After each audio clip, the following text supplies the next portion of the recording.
Live from downtown Detroit, home of WDIV and Click on Detroit, Local 4 News at 6 starts now.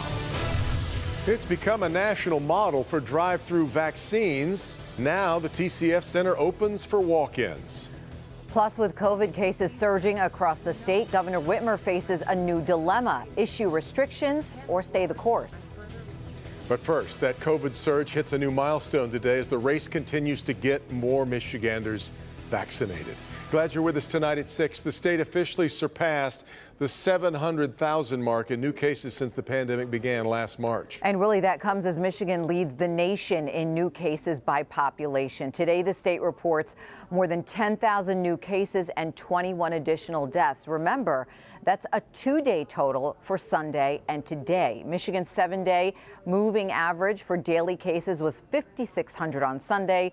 That's the highest since December. The state also reporting 84 new outbreaks in schools. Michigan's numbers getting national attention as well. Per the New York Times, 7 of the top 10 metro areas in the nation with the worst COVID surges are in Michigan. So far, we haven't had a gubernatorial COVID briefing or any new restrictions announced in 17 days. That's stark contrast to what we saw the administration do back in November of last year when it announced the pause to try to save lives. And the question is, why is that? Let's go ahead and bring in Mara McDonald with more tonight.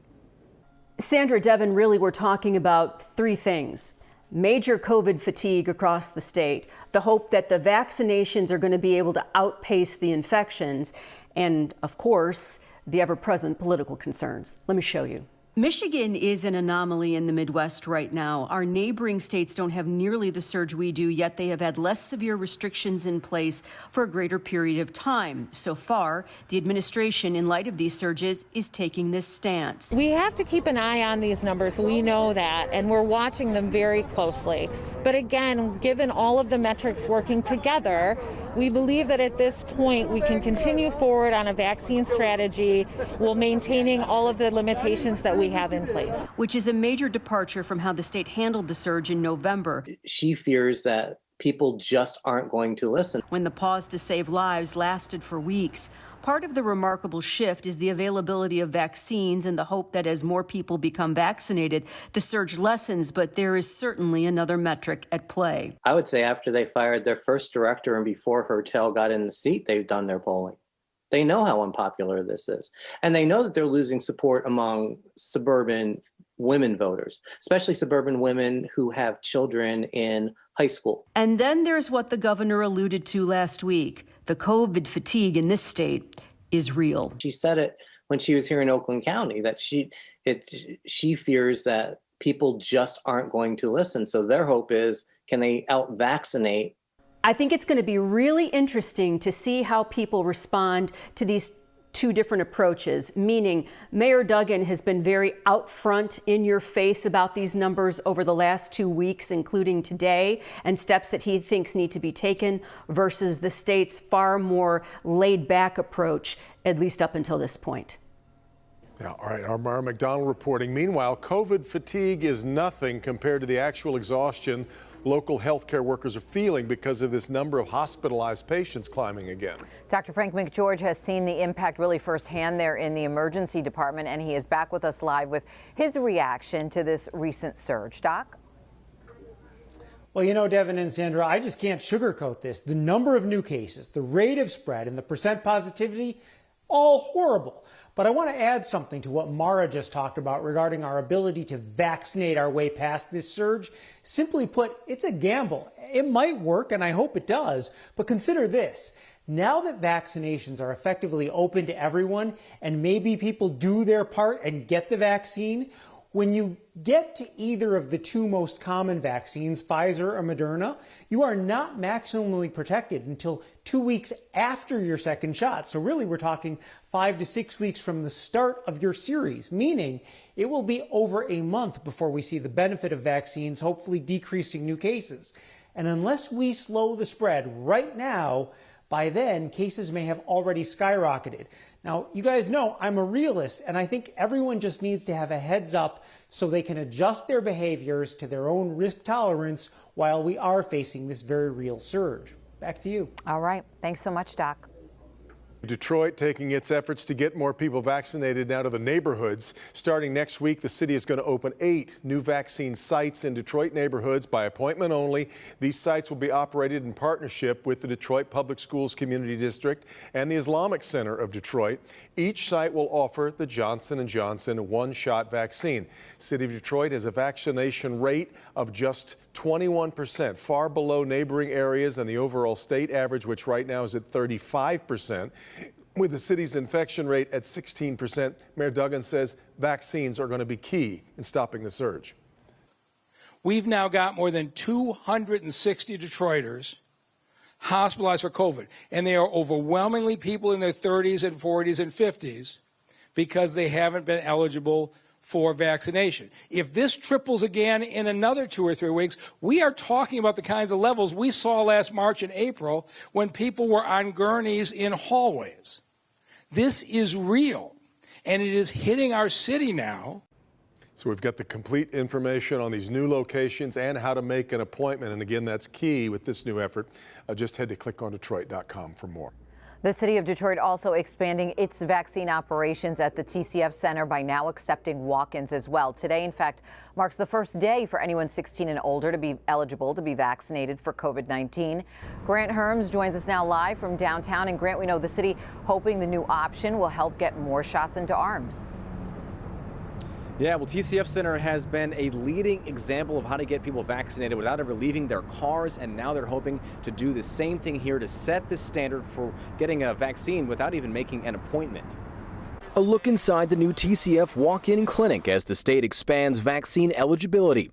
The rollout at TCF has become a national model, fully expanding to 8,000 shots a day. The walk-in operation small, but just for now. About 800 appointments today. We wanted to start out slow and ramp up to the 4,000, but it's been really good. People are excited to get the vaccine and kind of take a breather and have some hope back in their lives. And the new clinic and expanded eligibility comes as cases reach an alarming level. And according to the state's hospital tracker, inpatient and ICU beds are nearing 80% capacity.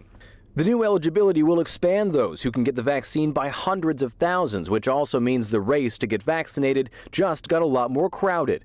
But for 26-year-old CCS student Rebecca Ross, getting the shot was as easy as getting a notification from her school. That's kind of how I was really surprised. It was like a day of thing, and I was like, oh, I should be there now, and they're like, I'm like, okay. But Ross also had a message for people her age who may be stuck waiting to get their shots. Be smart, wear your mask, be respectful of everyone's space and such. Don't go out if you don't have to, and get the vaccine as soon as you can.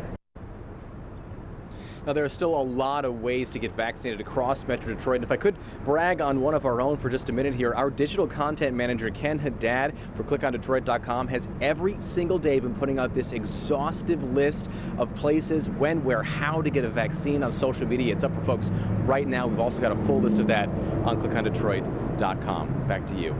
Yeah, such a great resource. All right. Thank you, Graham. Well, let's get a check of the weather here at 6.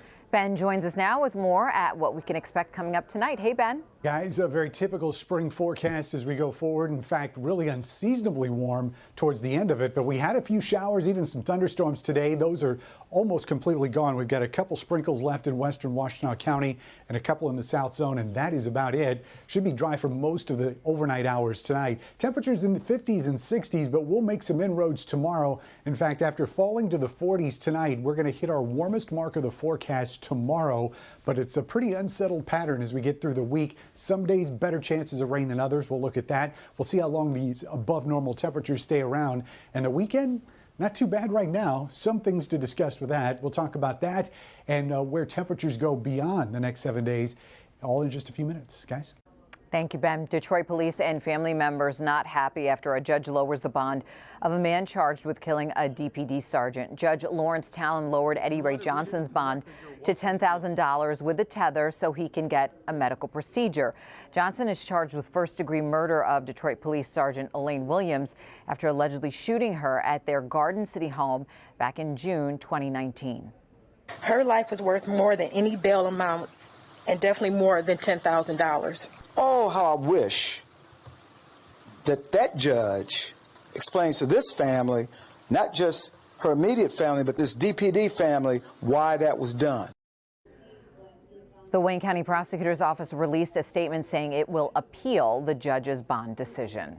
The murder trial of former Minneapolis police officer Derek Chauvin continues, and some key witnesses took the stand today. We heard from Dr. Bradford Langenfeld, who pronounced Floyd dead after trying to resuscitate him. He testified that at the time of the incident, he believed George Floyd died from a lack of oxygen rather than from an overdose or from a heart attack, based on the information he had. The defense argues Chauvin did what he was trained to do, and Floyd's use of illegal drugs and underlying health conditions caused his death. The county medical examiner's office ultimately classified Floyd's death a homicide, which would be the death at the hands of someone else. We also heard today from Minneapolis's top officer who testified about police training and tactics. To continue to apply that level of force to a person proned out, handcuffed behind their back, that in no way, shape, or form is anything that is by policy. It is not part of our training, and it is certainly not part of our ethics or our values. Minneapolis Police Chief was not allowed to discuss Chauvin's firing on the stand. Stay with Local 4 for more on the trial coming up here at 6:30 on NBC Nightly News with Lester Holt. All right, still to come, though, here at 6, General Motors reveals the next generation of the Hummer. Find out when GM's latest release will be available for you to buy. Plus, also a murder case gone unsolved for 22 years. Now a Detroit family continues its search for justice for their mother. We'll have their story up next.